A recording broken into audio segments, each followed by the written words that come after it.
જય શ્રી કૃષ્ણ। આ વિડીયોમાં સૂર્ય પુરાણમાં વર્ણવેલ સૂર્યનારાયણની કથાનો અધ્યાય પહેલો સાંભળશું। આ કથા દર રવિવારે સાંભળવાની। સવારે, બપોરે અને સાંજે તેમના સ્વરૂપનું વર્ણન કરતા શાસ્ત્રો કહે છે કે ઉદયે બ્રહ્મણો અસ્તુ, મધ્યાહને તુ મહેશ્વર, સાયંકાલે સ્વયં વિષ્ણુ, આદિત્યાય નમો નમઃ। ભગવાનની પૂજાની પ્રથમ શરૂઆત સૂર્ય પૂજાથી જ થઈ। આદિમાનવ પાસે પૂજનનું કોઈ સાધન ન હતું, ત્યારે તે ફક્ત સૂર્યનારાયણને વંદન કરતા। આથી દરેક મનુષ્યે નિત્ય પ્રાતઃકાળે ભગવાન સૂર્યનારાયણને જળ ચડાવવું, તેમની પૂજા અર્ચના કરવી। જો નિત્ય ન થઈ શકે તો દર રવિવારે જરૂર કરવી। સૂર્ય નમસ્કાર વખતે ભગવાન સૂર્યનું નામ સ્મરણ ઓમ સૂર્યાય નમઃ બોલીને કરવું અને જુદા જુદા આસનો કરવા। તેનાથી સૂર્યનારાયણની ભક્તિ થશે અને શરીરને કસરત મળશે। ભગવાન સૂર્યનારાયણ સવારના પહોરમાં આકાશમાં પૂર્વ દિશામાં ઉગે છે। સૂર્યનારાયણ ઉગતાની સાથે દરેક જીવ પ્રાણી માત્રમાં ચેતનાનો સંચાર થાય છે। સૂર્યનારાયણ સારા એ જગતને પ્રકાશ અને ગરમી વિના મૂલ્ય આપે છે। સૂર્યનારાયણ જાતે બળે છે, તે સર્વના કલ્યાણ માટે ઉદિત થાય છે। તે સર્વને એક સરખો પ્રકાશ આપે છે। તેમને મન કોઈ ઉચ્ચ નથી કે કોઈ નીચ નથી, તેમને મન સર્વ સમાન છે। ભગવાન સૂર્યનારાયણ સિવાય પૃથ્વી પર જીવન અશક્ય છે। સૂર્યના આપણા પર અગણિત ઉપકાર છે। તેમને આદર આપવા, તેમનું સન્માન કરવા સૂર્ય ઉપાસના કરાય છે। ભગવાન સૂર્યનારાયણ તે સર્વસત્તાધીશ છે। તેમનામાં ધારે તે કરવાની શક્તિ છે। આથી તેમને પ્રસન્ન કરવામાં આવે તો તે ધાર્યું ફળ આપે છે। સૂર્યનારાયણ એ પ્રત્યક્ષ દેવ છે। તેમના દર્શન છતી આંખે થાય છે, જ્યારે અન્ય દેવના દર્શન ધ્યાન દ્વારા થાય છે। આમ સમગ્ર સૃષ્ટિનો પ્રાણ છે, તેના વગર જીવનનો વિચાર પણ અસહ્ય છે। સમગ્ર સંસાર સૂર્યનારાયણનો ઋણી છે। સૂર્ય માનવનો મિત્ર છે। તેની ઓમ મિત્રાય નમઃ કહીને સર્વ તેમની વંદના કરે છે, ઉપાસના કરે છે। આમ દર રવિવારે અથવા તો નિત્ય સવારે ભગવાન સૂર્યનારાયણની પૂજા આરાધના જરૂર દર રવિવારે ભગવાન સૂર્યનારાયણની કથાના અધ્યાય સાંભળવાનું મહાત્મ્ય છે, જે સાંભળવા માત્રથી જ રોગ દોષ ગરીબી નાશ પામે છે।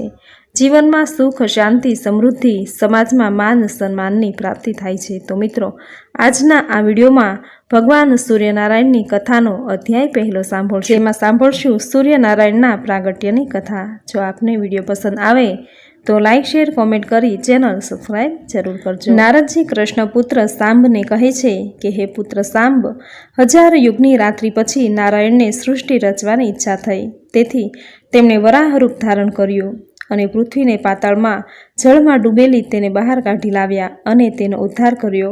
નારાયણે પછી બ્રહ્માજીને ઉત્પન્ન કર્યા અને તેમને સૃષ્ટિ રચવાની આજ્ઞા કરી। તેથી બ્રહ્માજીએ સૃષ્ટિની રચના કરી। બ્રહ્માજીએ પૃથ્વી પર પ્રકાશ પાથરવા સૂર્યનારાયણને ઉત્પન્ન કર્યા। તે આકાશમાં ઉદિત થયા અને પૃથ્વી પર તેમનો પ્રકાશ પાથર્યો। સૂર્યનારાયણ મહામાસની સપ્તમીના રોજ શુક્લ તિથિમાં પ્રગટ થયા અને તેમના કિરણો પૃથ્વી પર પાથર્યા। તેથી મહામાસની શુક્લ પક્ષની સપ્તમીની તિથિ રથ સપ્તમી તરીકે ઓળખાય છે। તે સૂર્યનારાયણનો પ્રાગટ્ય દિન છે। સવારમાં સૂર્યનારાયણને સર્વ લોકોએ નમસ્કાર કરવા।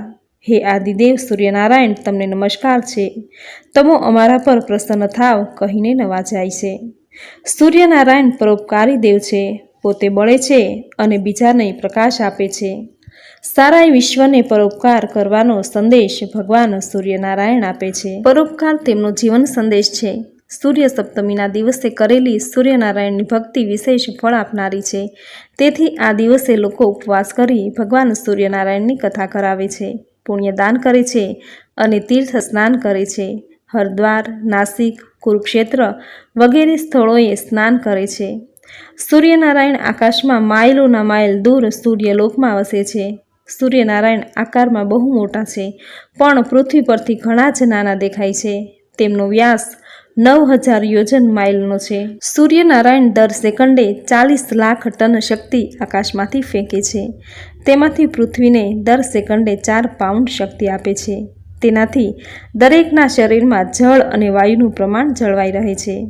સૂર્યની તમામ શક્તિ પૃથ્વી પર ફેંકાય તો પૃથ્વી બળીને ખાક થઈ જાય।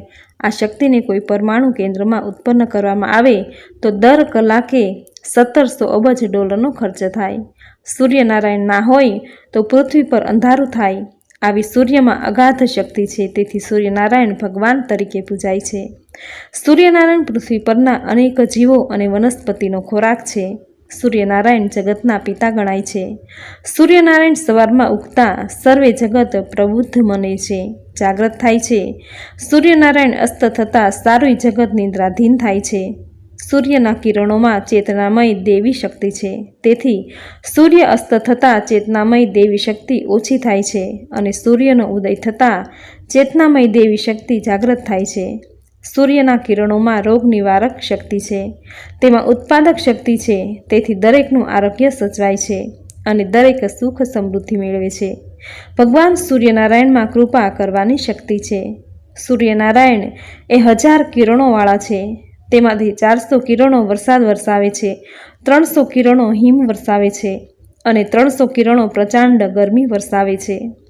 સૂર્યનારાયણ સવારમાં બ્રહ્માજીનું સ્વરૂપ છે, બપોરે મહાદેવનું સ્વરૂપ અને સાંજે સ્વયં વિષ્ણુ ભગવાન છે.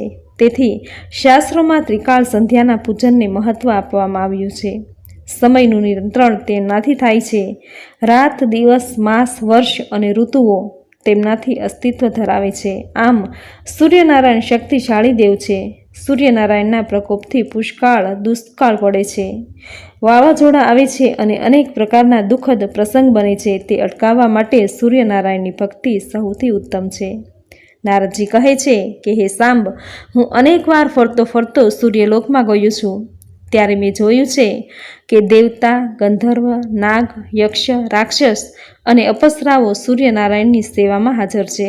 ગંધર્વ ગાય છે, અપ્સરાઓ નૃત્ય કરે છે, રાક્ષસ, યક્ષ અને નાગ શાસ્ત્ર ધારણ કરી તેમની રક્ષામાં ઊભા છે.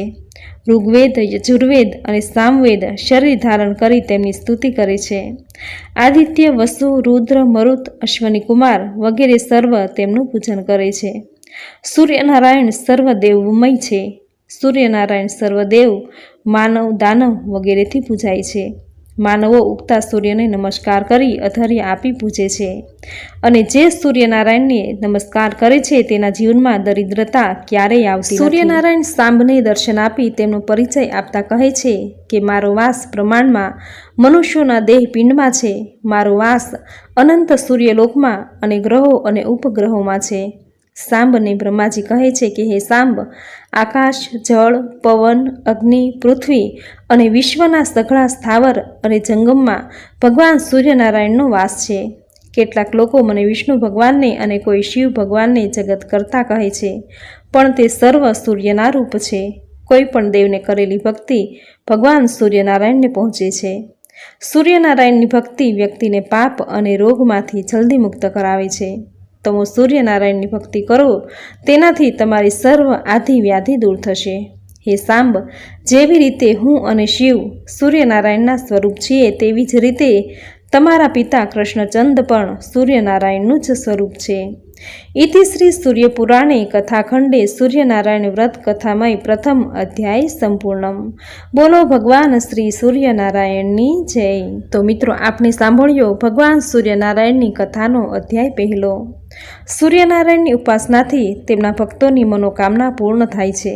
ગરીબને ધન મળે છે, રોગીઓના રોગ દૂર થાય છે, નિસંતાન હોય તેમને સંતાન મળે છે, પુત્રની ઈચ્છાવાળાને પુત્ર મળે છે, માનવ સર્વ રીતે સુખી થાય છે. આમ દરરોજ નિત્ય સવારે ભગવાન સૂર્યનારાયણને જળ અર્પણ કરવું, તેમની પૂજા અર્ચના કરવી. જો નિત્ય ન થઈ શકે તો દર રવિવારે જરૂર કરવું. તો મિત્રો, આજના આ વિડીયોમાં ભગવાન સૂર્યનારાયણની કથાનો અધ્યાય પહેલો તમે પૂરી શ્રદ્ધાથી સાંભળ્યો. જે સાંભળવો આપને જરૂર ગમ્યો હશે તો વિડીયોને લાઇક કરી કોમેન્ટમાં જય સૂર્યનારાયણ, જય રન્નાદે જરૂર લખજો.